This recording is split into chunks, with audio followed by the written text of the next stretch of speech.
Na noite de 1969, o mundo, prisioneiro da Guerra Fria, prende a respiração. Em meio a essa tensão, o astronauta Neil Armstrong está prestes a gravar seu nome na eternidade. Ele se torna o primeiro homem a deixar sua marca na poeira enigmática da Lua. Com essa conquista monumental, os Estados Unidos parecem selar o destino da corrida aeroespacial, humilhando a União Soviética e cravando suas garras de poder ainda mais fundo no planeta. Mas seria esta a verdade nua e crua, ou apenas uma fachada brilhante escondendo segredos inconfessáveis? Uma legião de céticos sussurrando em cantos obscuros e fóruns febris da internet. Eles acreditam que este evento titânico jamais aconteceu. Que cada imagem, cada transmissão granulada, cada palavra heróica não passa de uma farsa meticulosamente forjada. Olá, eu sou Josivel Silva, e hoje aqui no canal Fatos e Teorias, mergulharemos nas profundezas dessa história. Desvendaremos a chegada do homem à Lua, o turbulento contexto da época e, claro,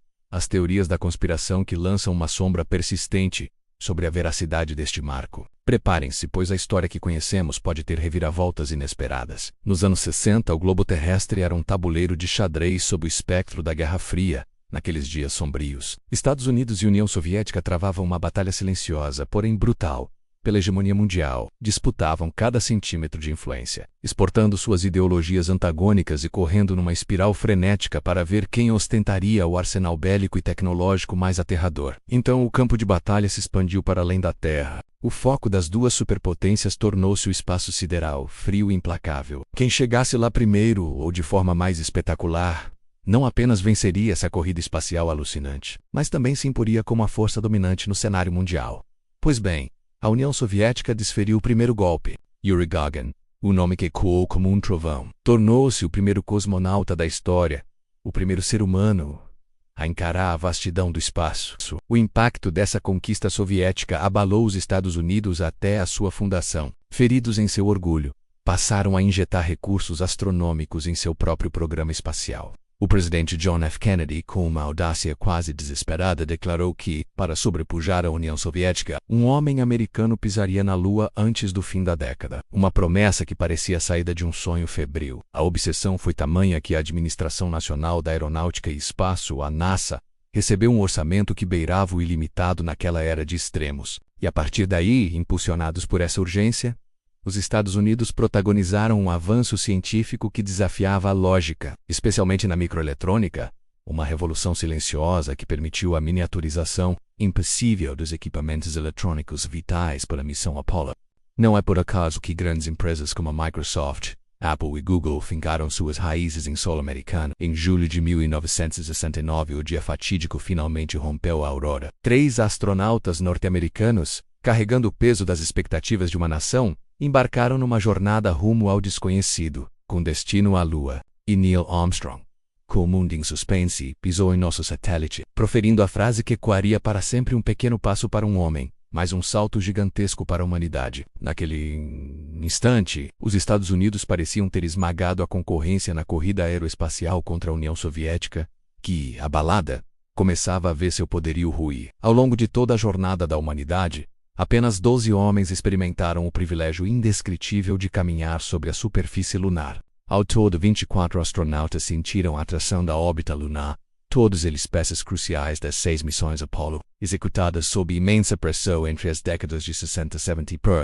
para que se tenha uma dimensão da magnitude. Existem registros cinematográficos arrepiantes, desde a decolagem explosiva até o retorno tenso da Apollo 11, e mais de 15 mil fotografias, supostamente de uso livre, disponibilizadas pela NASA, documentando esses eventos. Bom, quando adentramos o território sombrio das conspirações, o epicentro do debate geralmente orbita as imagens e gravações feitas pela tripulação da Apollo. Seriam elas forjadas, adulteradas com maestria diabólica, ou até mesmo encenadas num estúdio secreto? Uma farsa monumental para os Estados Unidos ludibriarem não só a União Soviética, mas também o mundo inteiro, tecendo assim uma teia de propaganda favorável a si próprios? O problema, para os teóricos da conspiração, é que mesmo se ousarmos desconsiderar essas imagens e gravações da suposta chegada à Lua, emergem diversas outras evidências teimosas, clamando que o homem realmente esteve lá. As principais são 3 sentinelas da verdade. Primeiro, os mais de 380 quilogramas de rochas lunares, trazidas como troféus e que vêm sendo dissecadas por cientistas há décadas. Também a capacidade quase mágica de refletir raios laser disparados da Terra em espelhos refletores, artefatos que teriam sido fincados na Lua pelos próprios astronautas. E para coroar, as imagens dos locais de pouso, capturadas pelo orbitador de reconhecimento lunar da NASA, um olho robótico no céu. Vamos mergulhar um pouco mais fundo nessas explicações que desafiam os céticos. Na Lua, um mundo sem o manto protetor da atmosfera que conhecemos na Terra. Uma simples pegada na superfície permaneceria intocada. Um fantasma a desafiar o tempo, livre das intempéries que apagam nossos rastros aqui. Por isso, marcas ancestrais poderiam ser vistas por eras, muito depois de serem deixadas. E, graças a equipamentos modernos, com uma precisão quase sobrenatural, é possível sim enxergar essas cicatrizes. O orbitador de reconhecimento lunar, lançado pela NASA em 2009, é uma espaçonave robótica que ronda a Lua a uma distância média arrepiante de apenas 73 quilômetros da superfície. Ele gera fotografias de qualidade assombrosa, capazes não só de revelar as pegadas icônicas, mas também de farejar recursos minerais escondidos. Em algumas dessas imagens, é possível discernir diversos objetos e materiais abandonados pelo homem na desolação lunar. Entre eles, destacam-se o módulo lunar Eagle, um retrorefletor, um sismômetro e até mesmo uma câmera Hasselblad solitária. E claro, como não poderia deixar de ser, também é possível ver as marcas indeléveis deixadas pelo primeiro pouso de uma espaçonave na Lua, um fato que causa um nó na garganta dos conspiracionistas. Apesar de muitos bradarem sobre a adulteração e forja das imagens da chegada à Lua em 1969, a esmagadora maioria das tecnologias de falsificação de imagem e vídeo sequer sonhava em existir. O Photoshop, por exemplo, só daria as caras nos anos 90. Na época em que as imagens e os vídeos das missões Apollo foram revelados ao mundo, não existiam os computadores pessoais que hoje banais, capazes de analisar a trajetória das partículas de pó lunar que eram ejetadas da superfície pelos astronautas ou pelos veículos lunares. Atualmente, ao dissecar essas antigas gravações com o olhar da ciência moderna, é possível perceber que a trajetória dessas partículas é inconfundivelmente parabólica. O que isso quer dizer? Que elas reagem como se estivessem no vácuo, livres de forças dissipativas como o atrito do ar. Basicamente, as partículas se comportam como se estivessem no espaço e não na Terra. Seria possível reproduzir tal fenômeno aqui, extremamente difícil, beirando o impossível? Seria necessário construir uma câmara de vácuo maior do que qualquer uma que já existiu, mesmo até hoje. E estamos falando dos anos 60. Além disso, com os supercomputadores atuais, é possível calcular a força da gravidade exercida nessas partículas de pó na superfície da Lua. Os cálculos para desespero dos incrédulos resultam exatamente na quantidade esperada para o satélite.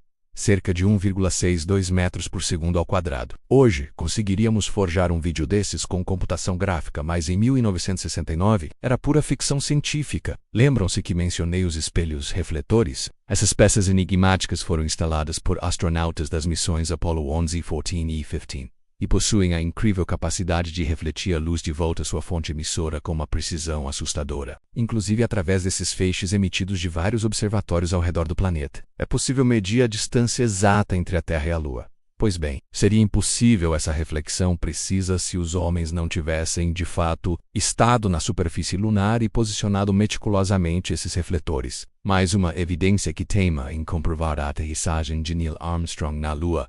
O último argumento que se ergue como uma fortaleza é a imensa quantidade de material trazido da Lua. Como dito antes, são mais de 380 quilos de solo e rochas lunares, guardados a 7 chaves. E entre essas amostras, foi possível encontrar rochas formadas sob condições exclusivamente lunares, com uma assinatura química e geológica distinta das terrestres. Surpreendentemente, ou talvez providencialmente, uma rocha encontrada na Lua parecia, aos olhos perplexos dos cientistas, ter sido forjada na Terra a partir das condições geológicas do nosso planeta. Isso não apenas intrigou, mas reforçou a teoria astronômica de que a Lua possivelmente surgiu após uma colisão cataclísmica entre a Terra e um gigantesco asteroide há bilhões de anos. Um eco do passado violento do nosso sistema solar. Se tudo isso ainda não for suficiente para abalar as convicções à própria, NASA lança um desafio. Convida aqueles que nutrem dúvidas sobre suas informações a procurar as mais de 400.000 pessoas que estiveram envolvidas de alguma forma nas missões Apollo. Além dos próprios estadunidenses, é possível vasculhar as evidências também com os adversários daquela ocasião.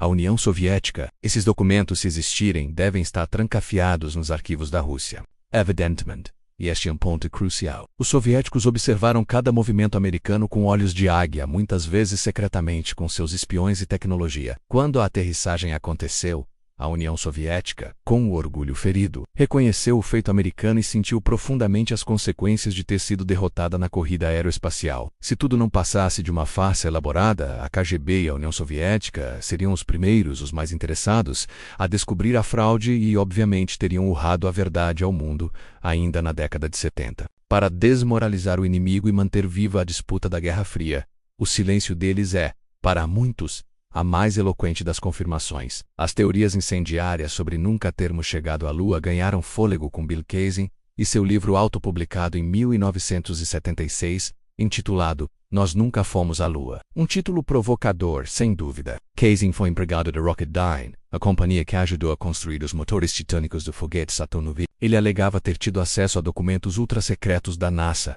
papéis que tremeriam as bases da história, afirmando existir apenas uma probabilidade ínfima, quase irrisória, de 0,0017% de sucesso para uma aterrissagem na Lua. Que documento seria esse? E como a NASA teria chegado a um número tão específico e pessimista? Digamos que são perguntas que nem o próprio Bill talvez soubesse responder cabalmente até hoje. Porém, foi por causa de sua obra audaciosa que muitas teorias persistem, como fantasmas teimosos, alegando que o ser humano jamais fincou sua bandeira na Lua. Geralmente, narrativas como essas optam por ignorar seletivamente muitas das evidências esmagadoras e das provas concretas. Ainda que o homem tenha de fato chegado à Lua, há um universo de mistérios a ser desvendado por lá. Não foram muitas as vezes que seres humanos puderam sentir o solo lunar sob seus pés. Teorias borbulham sobre o que realmente podemos encontrar em nosso satélite natural. E um questionamento paira no ar.